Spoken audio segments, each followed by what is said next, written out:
வணக்கம். காசி யாத்திரை part 2. Part 1ல நம்ம பார்த்தது தனுஷ்கோடி யாத்திரை.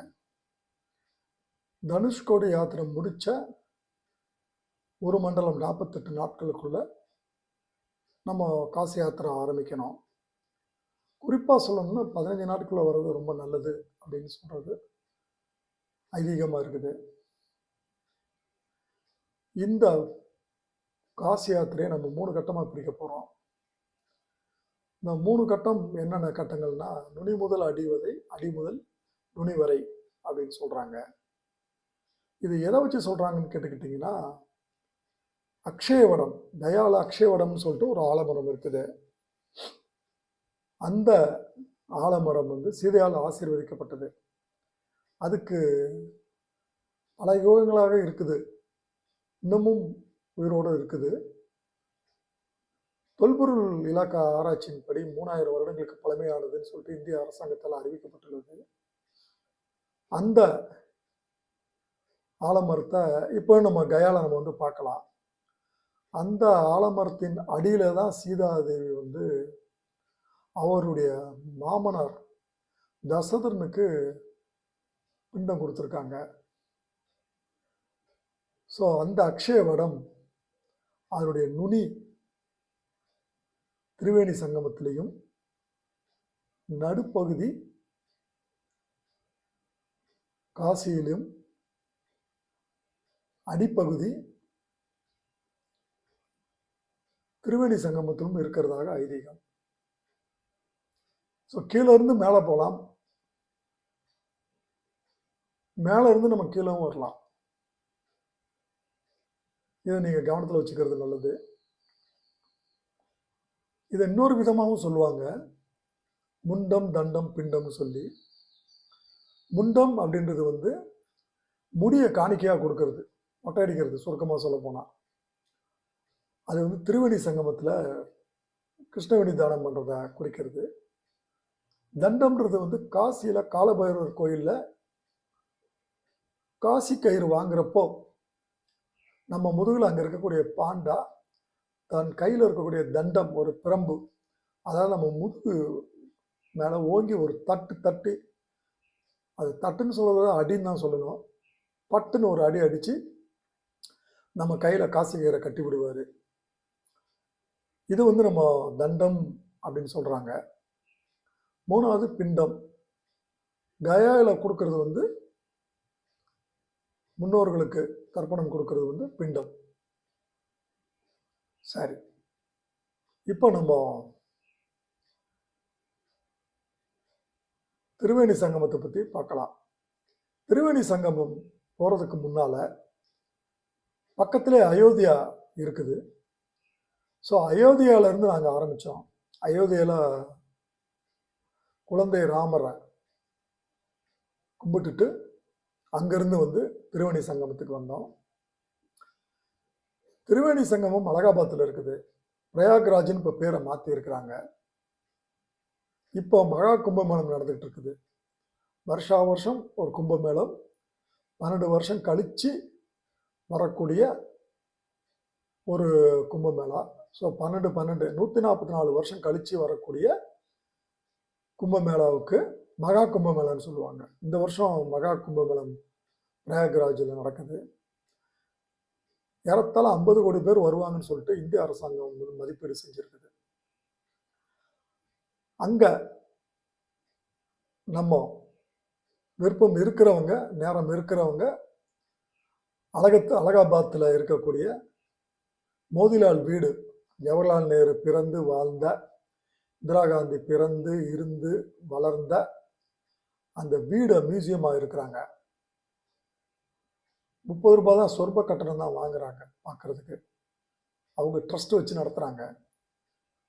அவங்க போட்டிருக்க உடைகள், அவங்க யூஸ் படுத்தக்கூடிய ட்ரங்கு பெட்டி, கடிதங்கள், இந்திரா காந்தி ஜவஹர்லால் நேருக்கு எழுதுனது, ஜவஹர்லால் நேரு மோதிலாலுக்கு எழுதுனது, இந்த கடிதங்கள், அவங்க யூஸ் படுத்தின கண்ணாடி, பேனா, ட்ரெஸ்ஸு எல்லாமே அந்த மியூசியத்தில் இருக்குது. நேரம் இருந்தால், உங்களுக்கு விருப்பம் இருந்தால் அதை நீங்கள் தாராளமாக பார்க்கலாம். இப்போ நம்ம திரிவேணி சங்கமத்துக்கு போகலாம். திரிவேணி சங்கமத்தில் நதிக்கரை ஓரத்தில் கிருஷ்ணவேணி தானம்ன்ற ஒரு சடங்கு நடத்துகிறாங்க. இந்த சடங்கில் நம்ம மனைவியை நம்ம மடி மேலே உட்கார வச்சு நம்ம மனைவியை அலங்காரப்படுத்தி தலைமுடி சீவி பவுடர்லாம் போட்டு பொட்டு வச்சு அவங்க சொல்கிற மந்திரத்தை சொல்லி மனைவியினுடைய முடியை வெட்டி, விருப்பப்படுறவங்க முழு முடியை எடுக்கலாம்,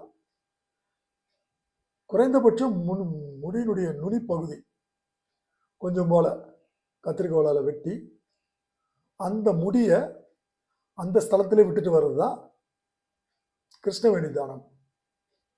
இந்த வேணின்னு சொல்கிறது நதியையும் சொல்லுவாங்க, முடியையும் வேணின்னு சொல்கிறாங்க. ஸோ வேணிதானம்ன்றது அர்த்தம் உங்களுக்கு இப்போ புரிஞ்சிருக்கும்.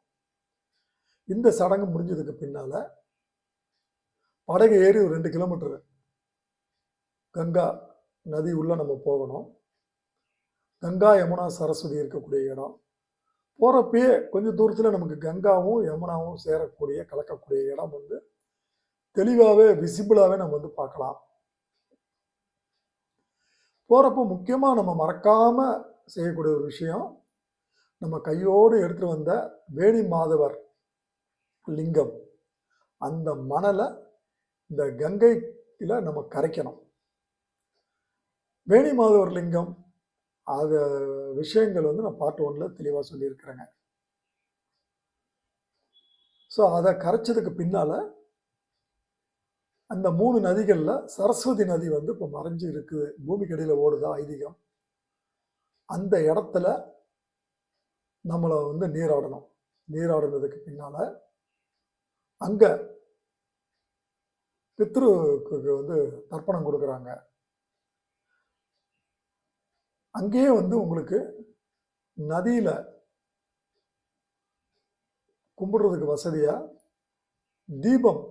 தீப விளக்குகள் விற்கிறாங்க. ஒரு விளக்கு 10 ரூபான்னு. அதை வாங்கி நம்ம நதியில் தீபத்தை ஏற்றி விடுறது, அதுவும் செய்யலாம், விருப்பம் இருக்கிறவங்க செய்யலாம். ஸோ நீராடி நம்ம இதை முடிச்சுட்டு நம்ம படகுல ஏறினோடனே படகுடிக்கிட்ட கங்கா தீர்த்தத்தை எடுக்கணும் அப்படின்னு சொன்ன உடனே போகிற வழியில் கங்கை நதியினுடைய பகுதி அந்த பார்ட்டு வந்த உடனே படகோட்டி படகை ஸ்லோவாக ஆக்குவார்.